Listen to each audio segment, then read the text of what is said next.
So my topic today is contextual education, which is basically a method of teaching and learning in which the knowledge is presented to students in such a way that they can immediately relate to what is being taught.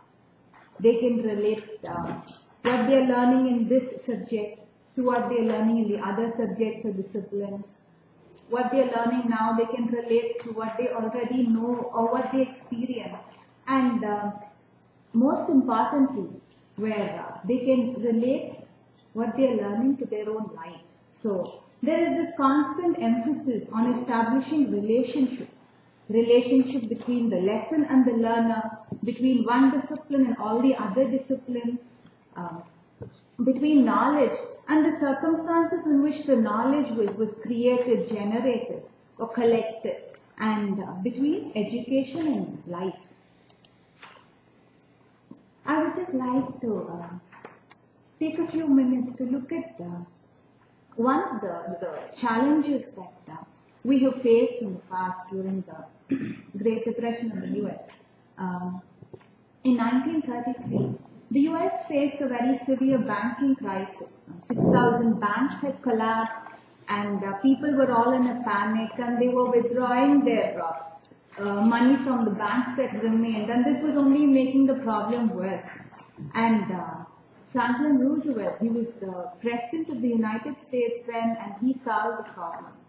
Now, he did a number of things actually. He initiated economic reforms, he enforced banking regulations, the war effort boosted the industry.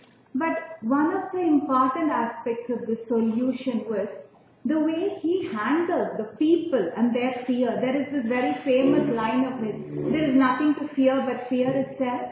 He went on public radio, which was a new technology then, and he spoke to the people directly. He told them, come on, see, you belong to such a great country. Believe in yourselves, believe in your government, your institutions, believe in the greatness of this country. We have come this far now.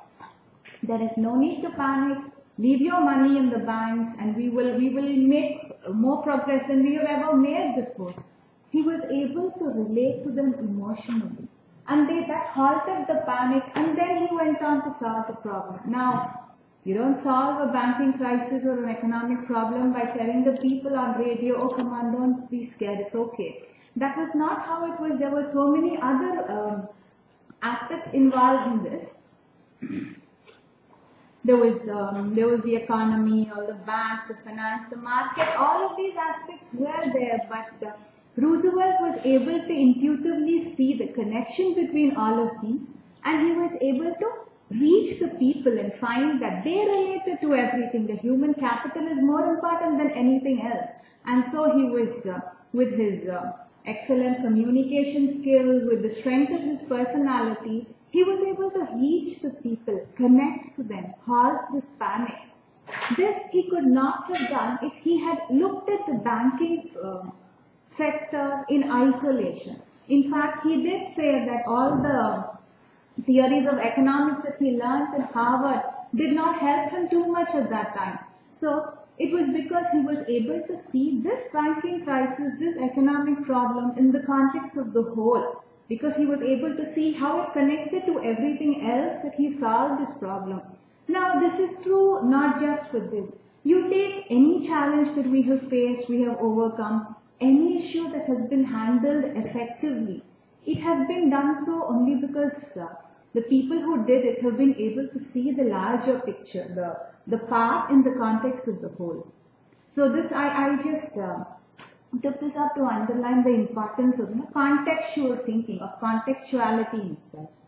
Now, coming to education, we've discussed a lot of ideas related to education. I would just like to go back to the beginning, way back to the origin.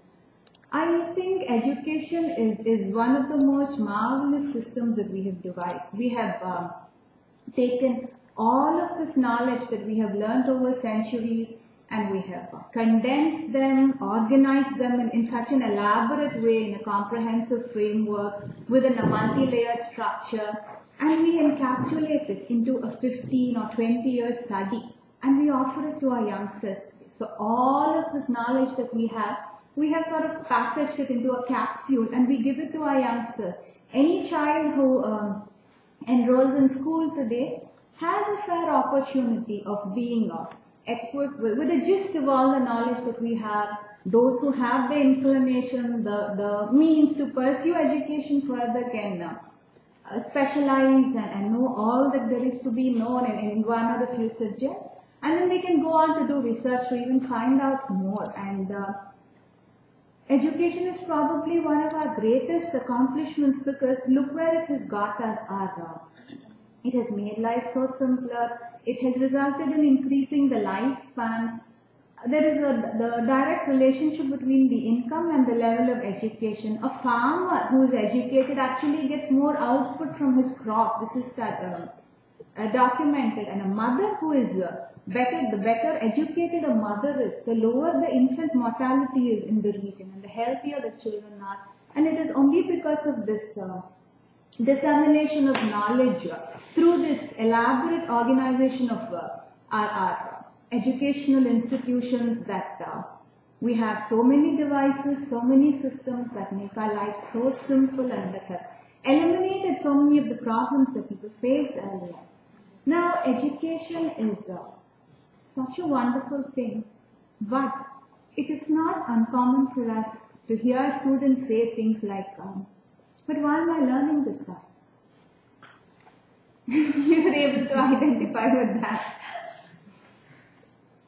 What has this got to do with me? What does it mean? Why should I study history? I am more concerned about my future.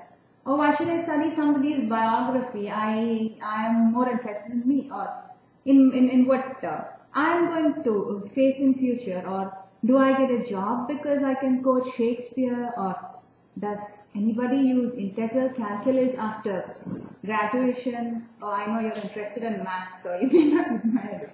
So there are a number of things which we don't find too meaningful. There is this disconnect that many students feel towards education. But what has this got to do with me? Or what use is this to me? This kind of disconnect is there. And why do we have this? If education is such a wonderful thing, this disconnect is there because it is the flip side of the way that we have, organized, condensed this education. So you take this vast body of knowledge that we have collected over centuries, and when you abridge it, when you take this huge thing that seems to expand in all directions, and you have to shrink it, make it fit into a capsule, this is possible through fragmenting it, dividing it, splitting it into different disciplines. All that is to do with matter is one subject, one discipline. All that is to do with the living systems, everything with the human body, with law, with politics. We divide this knowledge into different small parts, disciplines, and each discipline is again divided into smaller and smaller and smaller portions. And because this way it is manageable. Otherwise, where do you start? How do you proceed? So we divide it into these small portions, and so this, there is this quote by the American author. She says, we have broken knowledge and experience into subjects, relentlessly turning wholes into parts, flowers into petals, and history into events. So,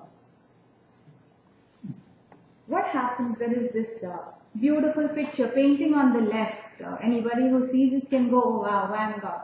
And when I just look at one small portion, I'm not looking at anything else. I take one little portion, go very, very, very close to it, and look at that from very close, and I ignore everything else.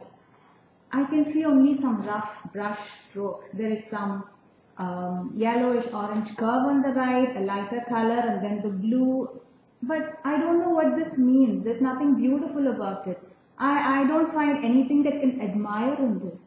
This is what happens when we take knowledge and we fragment it. There is this horizontal divorce that comes into education because we are dividing knowledge into smaller and smaller and smaller parts and giving the student one little portion. And when everything else is ignored, it's just this one part that they are looking at. there is a horizontal disconnect, a divorce that the students feel. And then another way in which we have organized knowledge is by condensing knowledge of life experience into generalized, abstract principles. So basically there is a vertical divorce from mind, between mind and life. So there are these 100 life experiences or experiments, pieces of knowledge. And if I have to teach all this to the student, I have to make it fit into a 4-year course, into one semester, into one textbook, or into one chapter in a textbook. What do? I cannot teach every one of them individually. So I make a generalized principle, I abstract it, I take the common denominator. And so when I take this large and lovely picture, and then I kind of make it fit my specific requirement. I cannot give all of this, I have to just resize it, and sometimes this resizing totally distorts it. So there is this vertical divorce. So when we take the whole truth, and then when we divide it into smaller parts, all of these partial aspects of reality, the sum of all these parts is far less than the whole. And when each partial aspect is seen in isolation from the whole of which it is a part, it leads to this vertical divorce of mind from life, and so the students are not able to see what is so beautiful about this snippet that they get, because it does not reflect reality. This is where contextual education comes in. When students feel this disconnect, it's because we do something like this. We take this large and lovely flower, we separate it into different petals. We take one petal and we will pull it a little, we squeeze it, squish it a little, we make it fit our specific requirement, and we show it to the student. And we expect them to recreate the whole and then to appreciate and admire it. Which is what we do actually when we teach the subjects in isolation, and then we give them tests and exams and evaluate them, and then we create competition between the students. And then in the real world, what they need is teamwork. You have to work in cooperation or competition. There has to be collaboration between people. There has to be, you have to work together. All the departments in an organization will have to work together.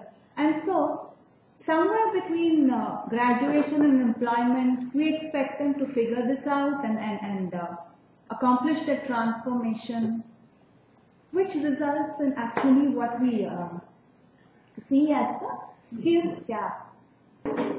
Yesterday, this topic of unemployment came up. There is one more problem that actually we face, which is unemployability.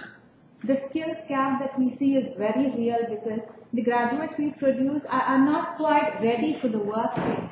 There was this Manpower Group survey conducted in 2013.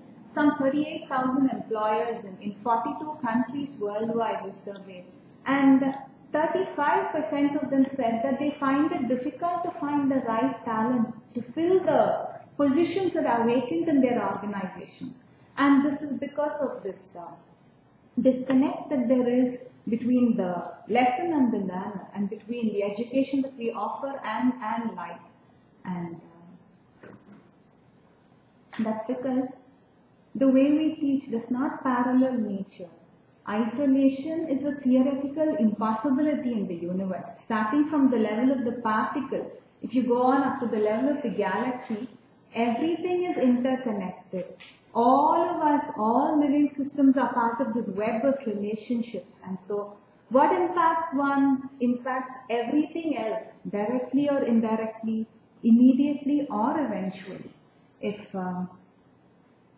we, the individuals, are the content, it is this relationship between all of us which actually gives meaning to our individual existence. So if we are the content, our relationships are the context. And the same way with education. If the individual subject is the content, it is this connection that we make, that we can make between all of these subjects, which gives meaning to every subject or every discipline. And hence, when we add, when we make education contextual, we eliminate this question of But what has this got to do with me? Why am I learning it? Why am I being asked to read this? How do we do this? How do we teach something contextually? I would just like to go over 2 or 3 methods of making the education contextual. One is teaching every discipline with reference to all the other disciplines. Like for example, if we take history, when I say history, my children go, oh my God, we have to memorize all the dates. So history is generally taught like that. We start from the beginning, we start with Stone Age, Bronze Age, Iron Age, and then we cover all the civilizations, the Mesopotamian, Greek, Roman, and then we go to the Middle Ages, Reformation, Renaissance, all of this. So history is just a line that connects all the major events that have taken place in chronological order. And it is a unidimensional study. So instead of drawing a straight line across time, at each point we can draw lines connecting history to all the other subjects. And that makes it multidimensional and contextual. Just to illustrate this, I would just like to illustrate this point using history. We learn right in the beginning that during Stone Age there were all these cave paintings, and some of them still can be seen in these parts of the world dating back to this century. From this, we can actually branch off into art. Life must have been so difficult then. Did these people actually sit and draw and paint at that time? Is art so important then? Is art so important to us as humans? And how has art evolved over time? These cave paintings are supposed to be around the animal, the hunting themes. So has art always reflected our major preoccupations? What are we painting today, and what does it show about us? How has art evolved over time? So from history we can branch off into art. And similarly into literature. What has been written at different times? What do we understand about the Greeks from what they wrote? And has history influenced writing? Has it also been the other way around? Has literature influenced history or changed the course of history? And there were these book burnings done by different rulers at different times. Why did they do it? Is literature that powerful that they were in some way scared of it? And when the printing press was invented, it liberated the book from this physical labor of sitting and copying. Every copy of the book had to be written by hand. This liberated it, and that impacted society. And then with digitization, now we have even liberated the book from the paper. And how does that impact history? So we can study literature from starting off from history. And how has science been influenced by history? Science is not, one cannot directly probably study science from history, but the impact of history on different inventions, the impact of the inventions on history, this study can be very educative. And how have people, how has society reacted to something new, a new invention or a new idea? How did religion react to the heliocentric theory, to Darwin's theory? How do scientists and how does society respond to something new today? Are we any different than what we were 500 years ago? All this science can be indirectly studied, starting off from history. The French Revolution is such an integral part of history study. Now, England and France were there right next to each other, both were monarchies. We study a French Revolution. Why does history not record an English Revolution? What was so different about these two societies that one had a violent revolution and the other one evolved? So, society can be studied from the point of view of history. And how did different political systems evolve? How did law evolve? So, all these we can branch off to, starting from just history. So, we all learned that Gorbachev was instrumental in ending the Cold War, and there are many books, many studies about this. Now, they need not be actually, we can from this go off to the personality of the man who on his own, he dissolved his own force. Now, why would a man do that? Gorbachev is supposed to be the only person in history who has voluntarily left the Kremlin. So why did he do that? Why did he step down? Why did he dissolve his old post? What went into molding his personality? What goes into shaping the personality of leaders? What creates leaders? What creates revolutionaries? What creates dictators? Psychology, biography can be studied from history. So this way, there is absolutely no end to how we can creatively branch from any one subject. I just took history for illustrating this point, but we can branch off from one subject to any other subject. So everything becomes connected. As a whole, we study everything. So instead of just relegating history to the past, or the study of the past, it can be used to understand the present and to anticipate the future. Another way of completing this contextuality is every discipline or subject can be complemented with any other discipline. If I could just illustrate this very briefly using literature, we think literature is fiction, imagination, but actually it reflects life. It reflects the times in which the writer lived or set the story, and it reflects the times of society when this is set. So psychology actually can be complemented with a study of literature. Like Shakespeare has in his plays 1,200 characters, and Charles Dickens has written about 3,500 people. Actually, somebody counted this. So when you write about 3,500 different people, there's very little chance that you could have left out any time. So you get a great understanding of people from reading all this literature.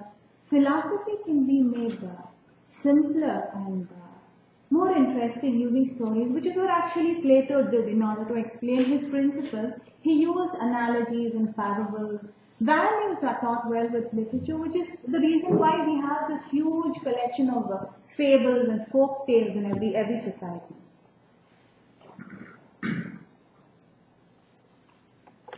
Not just literature, but any subject can this way be connected to any other subject and be used to add value to that subject. Now, educating the person and not the subject is the aim. That the next lecture is person-centered education, and we're going to hear more about this from Erich. This grades matter to the first 2 years of one's career is the statement made by Google's head of people. So they believe that just for the first 2 years, these grades matter. Beyond that, it is up to the employee's personality. So this shows how important the person actually is, more than the technical expertise. So I would just like to conclude now. Anything is handled effectively only when we see it in the context of the whole. If you look at the environment, it's not possible to address this issue without looking at the economy, urbanization, people's aspirations. You take population explosion, which tends to be a major problem in some countries like India. It's not even possible to understand this issue when you don't look at the culture, the economic needs, the religious sentiments of the people. And an issue like religious fundamentalism, you have to look at poverty, illiteracy, unemployment, marginalization, all that has gone on in history before in order to even understand this. And so this is why looking at everything in the context of the whole is so essential to address anything effectively. And if we want adults to be able to do this, we have to teach them in such a way that they think that way. So the education itself has to be contextual. This contextual education is not something that does not exist anywhere. It does, but it is not systemized. It is dependent, highly dependent on the inclination and the creativity of the specific educator and the educational institutions.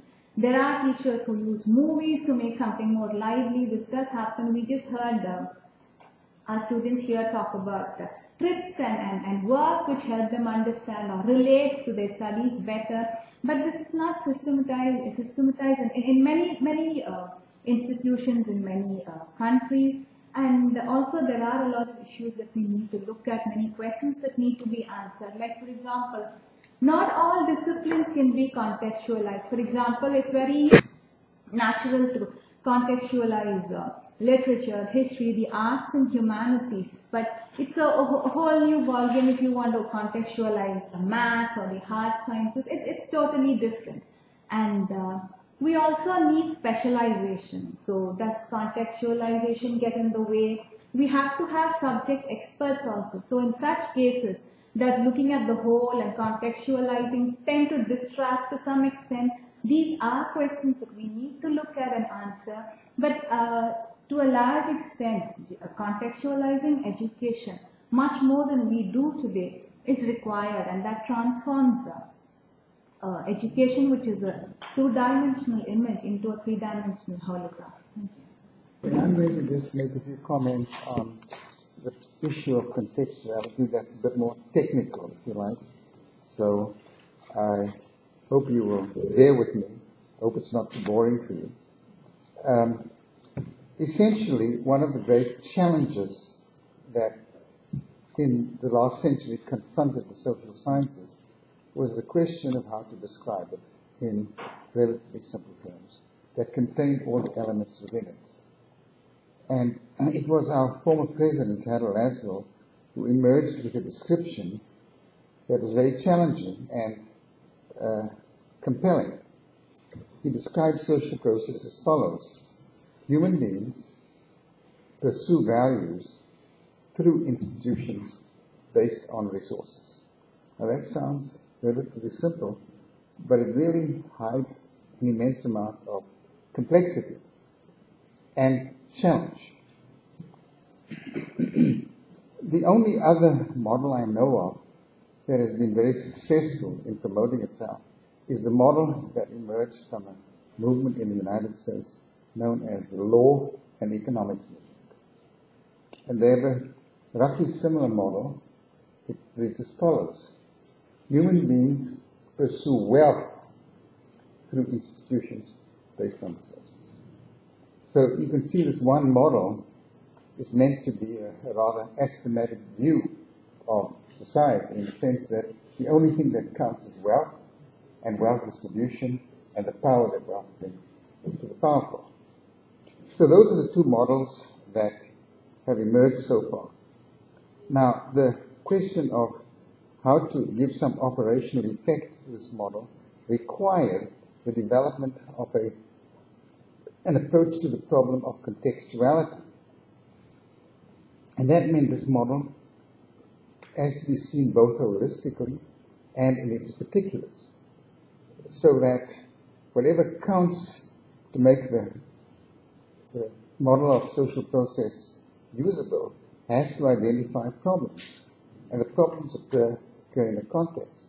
So this raised the question of a form of thinking that you would use to explore the nature of the problem specifically in the larger context. And Laszlo described this as configurative thinking, and it's quite complex because what it means is the identification of a problem in any aspect of social process requires you to either move up, down, or sideways. But it's not stable. It doesn't stay there. You only understand it in relation to the other components of social process, which in general have been set out here but not fully explained. In any event, he described this as configurative thinking, and the central issue here is you must be able to relate the part, the particular, to the whole. So that requires some dexterity in the way and the form of how you operationalize your thinking. Now, to the rest of it. Laszlo emerged with a description of social process in the following terms. You needed, first of all, to identify who the participators are. You need to be assured that you have an understanding of their perspectives, and I'll go through these in greater detail later. You need to understand that the participants operate in a society in which they want or have access to bases of power to achieve their value objectives. Basis of power is another aspect of context. And the basis of power function in situations which could be geographic, temporal, institutionally challenged, or of a crisis nature. Each of these are distinctive components of what a problem is about. And then from situations, which is another marker, we come to strategies. What are the strategies available to the participators? Well, they could be military, they could be economic, they could be persuasive, they could be coercive, or whatever. But strategies are going to be an inevitable part of the social process of participators seeking values in society. And finally, there are the outcomes of what does the participator get, what does the participator not get, how does this affect the aggregate distribution of the desired values in the social process context, whether it be local or global. And finally, what are the effects of it all? Now, that particular model was in its own time and still is quite revolutionary.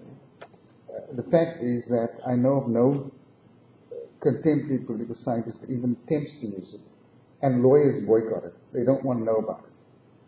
So, why is it that this has been, I don't know whether it's that difficult. I didn't find it difficult as a student, but nonetheless, its importance is quite clear. Certainly in many fields, I'll give you a few illustrations. Let's take international law, and let's take the question of who participates. Who are the participators? Well, the fact is that if you identify all the participators who directly or indirectly participate, you come up with a very wide range of participators. Clearly there are states, clearly there are intergovernmental institutions, clearly there are political parties, there are pressure groups, there's civil society, there are business groups, there are interest groups connected to human rights, humanitarian values, and so on. In short, there's a very wide range of participators who actually influence, in some degree, the political system globally, some directly, some indirectly. Now, what's the problem with this? Well, the problem with this, from the point of view of states and state power, is that all of these other actors are an inconvenience.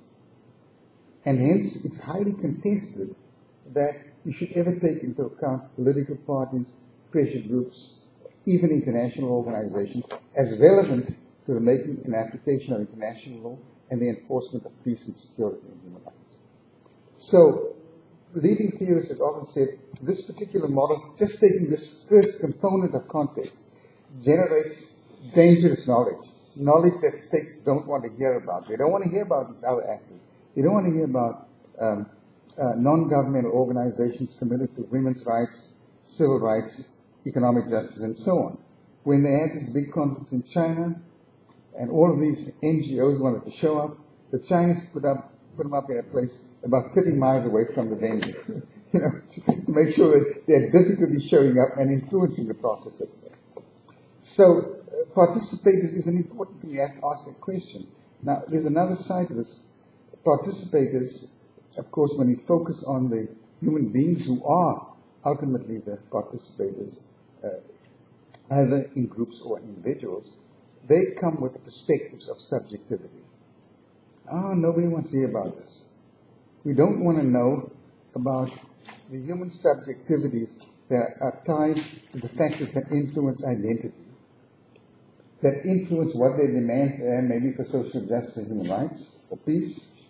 And they certainly don't want to know about the expectations people may have about the relevance of peace, law, and a defensible world public order. So when you begin to introduce the element of human subjectivity and its potentials for influence, again we deal with an element of dangerous knowledge, which, as we said this morning when Garry was speaking, why we try to preclude the element of human subjectivity from this is, the problem is that we'd have no human rights today worth a damn without human subjectivity. So, and we have very little peace without human subjectivity. So some of the most important things that we seek to cherish from a global point of view are a function of activist human subjectivity. So the second label there is the perspectives of the human participators which have to be accounted for. And I mentioned just the notion that human beings pursue power. Well, maybe some of these people who are pursuing power are psychopaths. We need to know something about this so that we can develop the notion of preventive politics or a Bible rule of law to constrain the nuts who may take over certain places and then commit the most horrendous atrocities that one can imagine. So, we become participators, we look at their perspectives, and now we come to another question, base values. It's not well understood. Laszlo was probably the most important theorist of the 20th century on the question of understanding power. And you can't understand power without an appreciation of the context. You can't understand appreciation of context unless you understand how the values that the participators mobilize and use or try to use are actually working. So what do we have here with base values? Well, we know that power is sought and desired, so people who want power seek power. But people with wealth will use wealth as a base of power. Hence, we see in the United States today the emergence of plutocracy, the generation of wealth as a means of controlling the political process. Then we can take all the other values which can not only serve as objectives for themselves, as desired values, but also serve as bases of power. So that, for example, respect can be a basis of power. Health and well-being can be a basis of power. Skill, enlightenment, affection, compassion can be a basis of power, and so on. So every value doesn't only serve as an objective for its own sake in social process, but it can also serve the objective of augmenting or depreciating the issue of power in society. That's a very important insight, but people don't talk about it too much. We very rarely hear people talk about the relationship of wealth to power, or the relationship of affection to power, or love, for that matter, and so on, or rectitude. In the US, we have a very powerful religious minority that has a right-wing agenda that uses religion as its base of power. Rectitude. So now we move from that very briefly, this is technical side of it, to situations. Where do these things happen? And what are the constraints about them happening in these particular situations?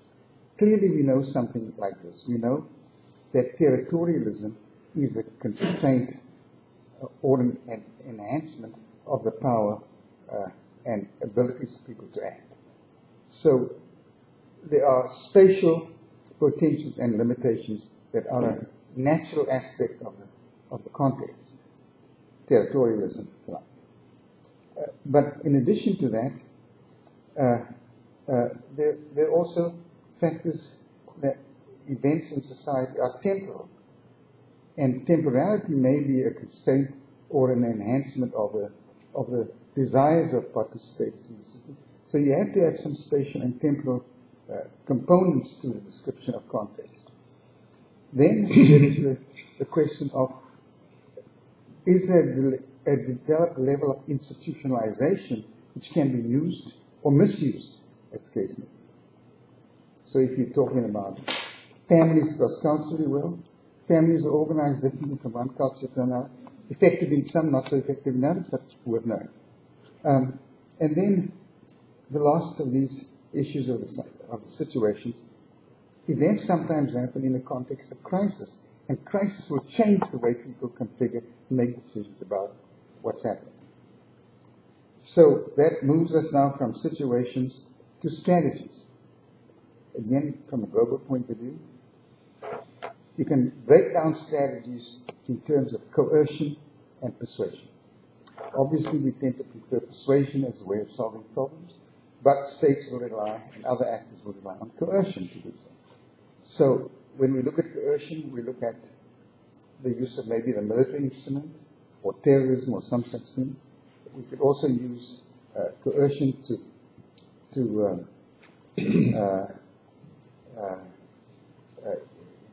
to develop economic side of it. I'll finish up. Economics and so on. Economic coercion, military coercion, intelligence coercion, propaganda coercion, or persuasion, diplomacy, negotiation, alternative dispute. Those are all the prospects that lie potentially in the context.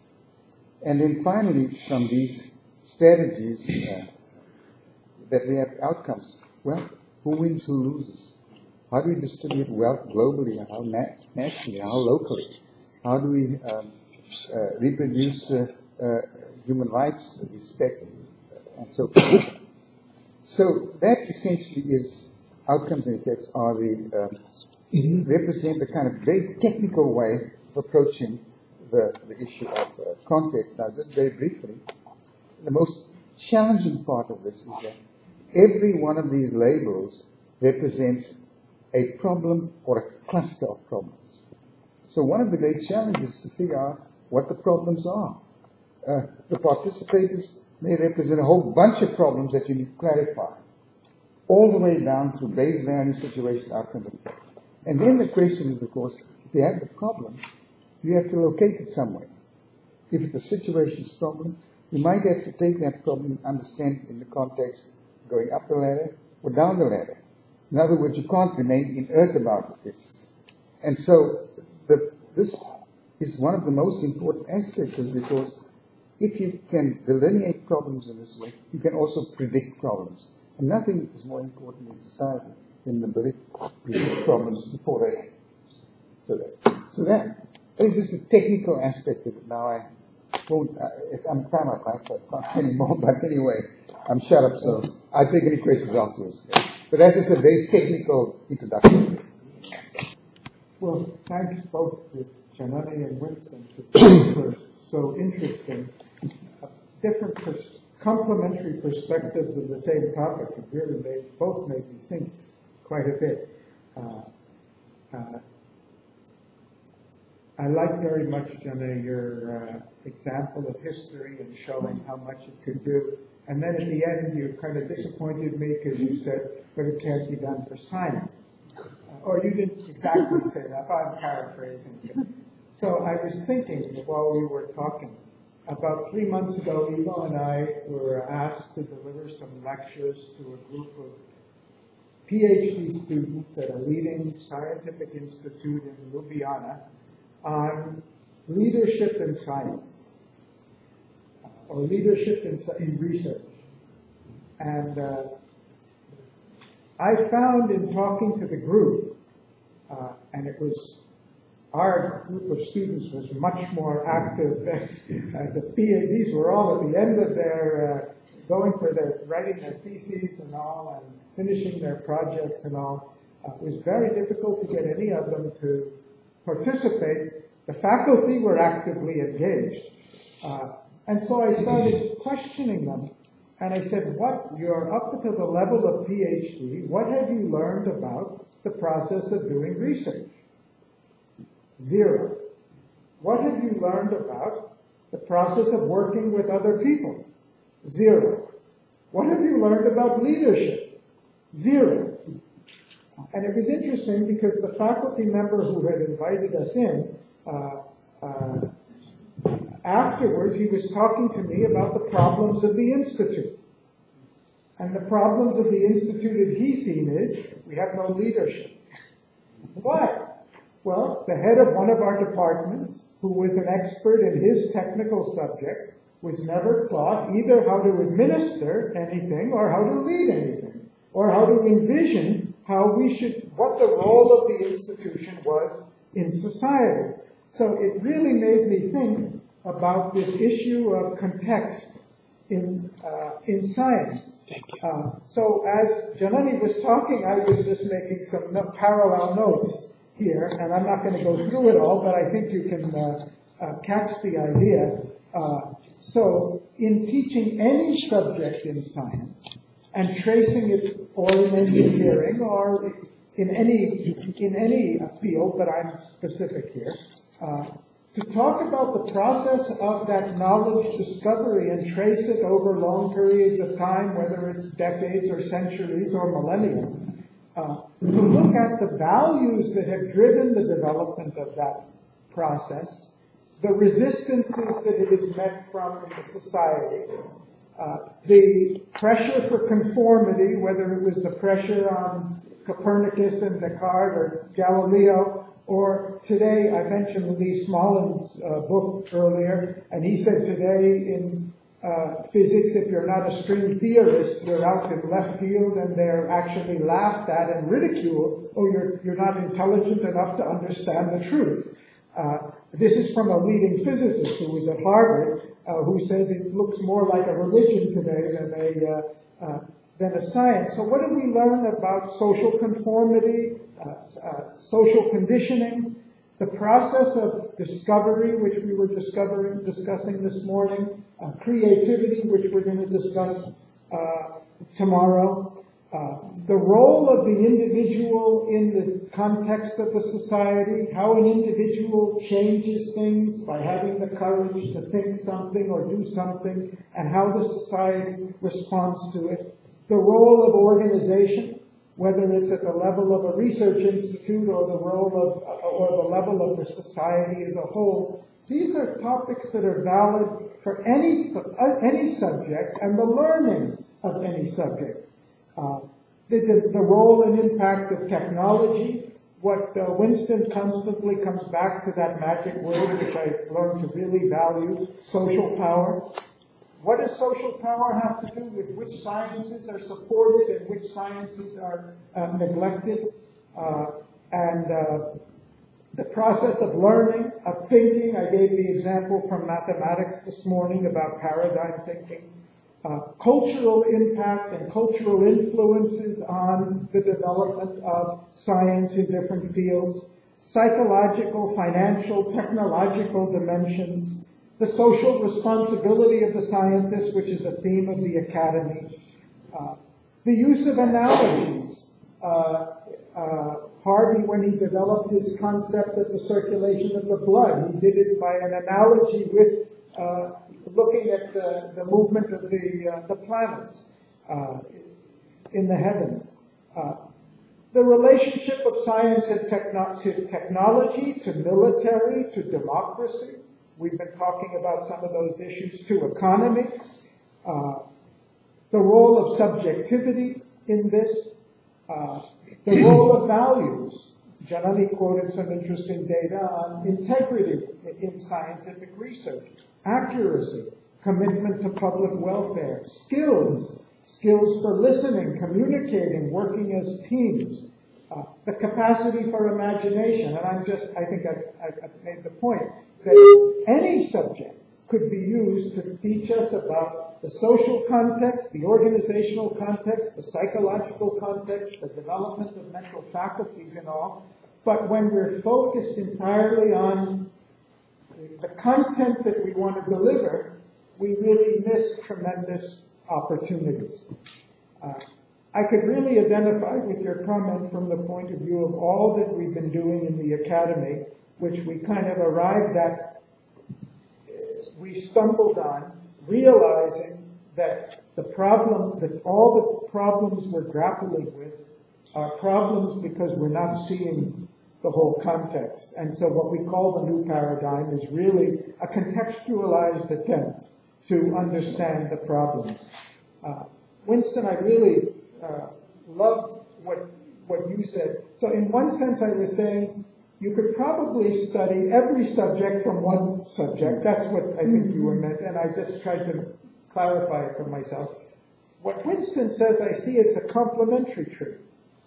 Because through the paradigm which Laswell has given, which is extremely powerful, instead of studying subjects, if you study problems, which essentially is what we're doing in the academy, we've moved, that's the difference. One way to describe the difference in the academy is we've moved from the disciplinary approach to the problem-centered approach. And we're looking for a conceptual framework to help us move through. And what do we find? We find it relates to every subject. And And that's why we end up with a multi or a transdisciplinary perspective. We're trying to find the processes that are common to the solution for global warming or poverty or political instability or nuclear weapons or anything like that. So these two presentations, I didn't see it that way till halfway through, but they're really complementary ways of looking at contextualization. So thanks very much. It is important to distinguish between social science and humanities, or engineering and natural sciences.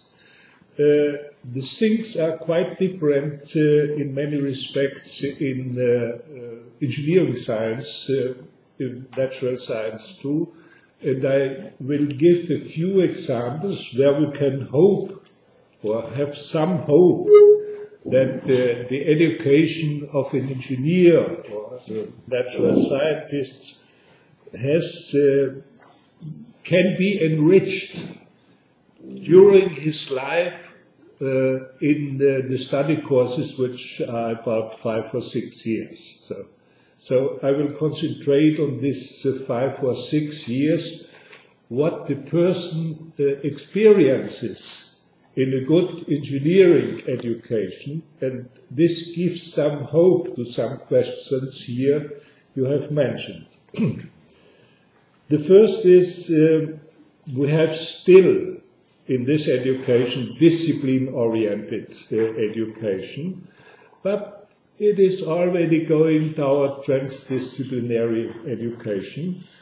Take us mechanical engineering and electrical engineering, informatics, everything is one subject. So nobody can study informatics without mechanical engineering and electrical engineering and things like this is quite clear. This is also true for other disciplines. For example, architecture is a very good example, which is always linked to several disciplines, and this is also true for other. So the second point is many of the educational content is project-oriented. One good example is for example, in the study courses, students have room to develop a racing car. A whole racing car, they made a worldwide competition, and everything is part of the study course. The ECTs are all integrated in this course, and you can imagine this is a high motivation for these young people, and they do very good, and they organize everything. They are managers at the same time. So it's the integration you mentioned, the management side, which is left out normally. So project orientation is also in social sciences, I know it from myself, coming up, and needs always some management qualification, including contacts with ministries, with public firms, private firms, and things like this. Naturally, the university has to be open for such concepts, but I find in Europe, for example, the 20 best technical universities, they agree on this. The same is true for doctoral studies.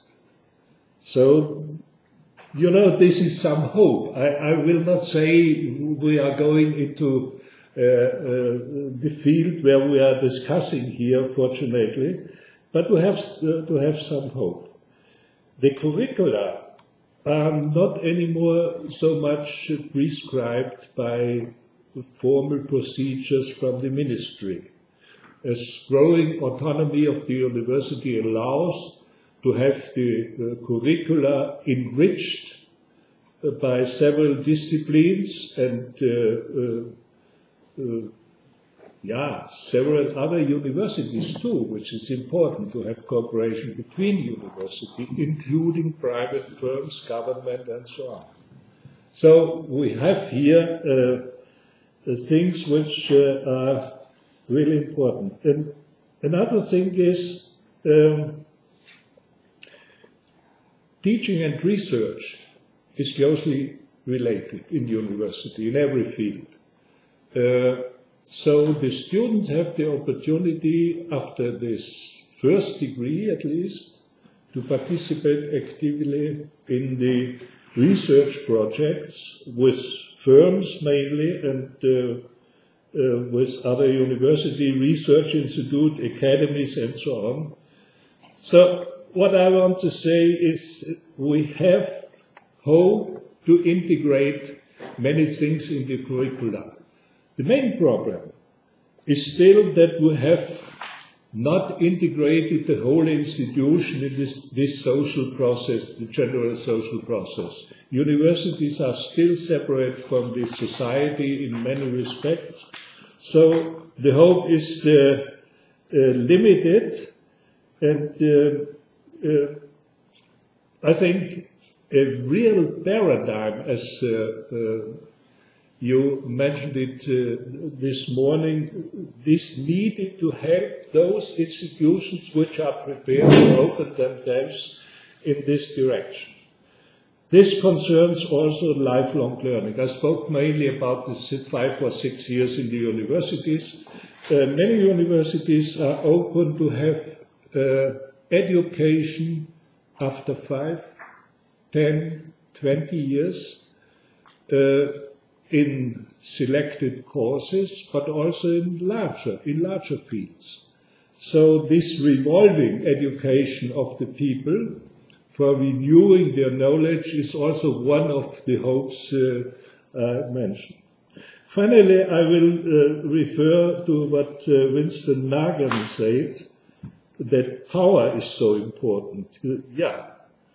It has already several times been mentioned by you, that power is really very important. I think, certainly, but power is related to wealth. Mm-hmm.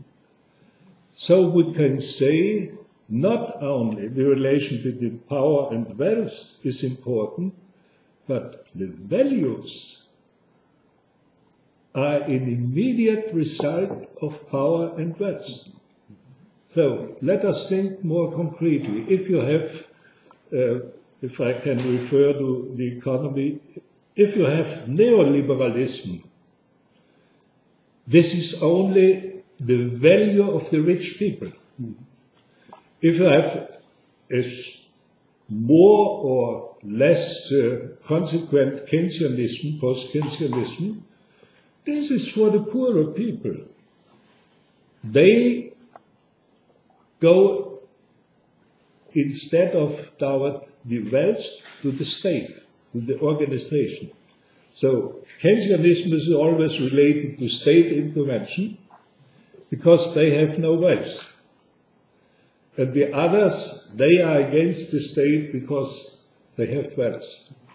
So values, wealth, and power are intimately related. And I might say, if you want to change values, you have to change wealth distribution. So this is a difficult question. Thank you.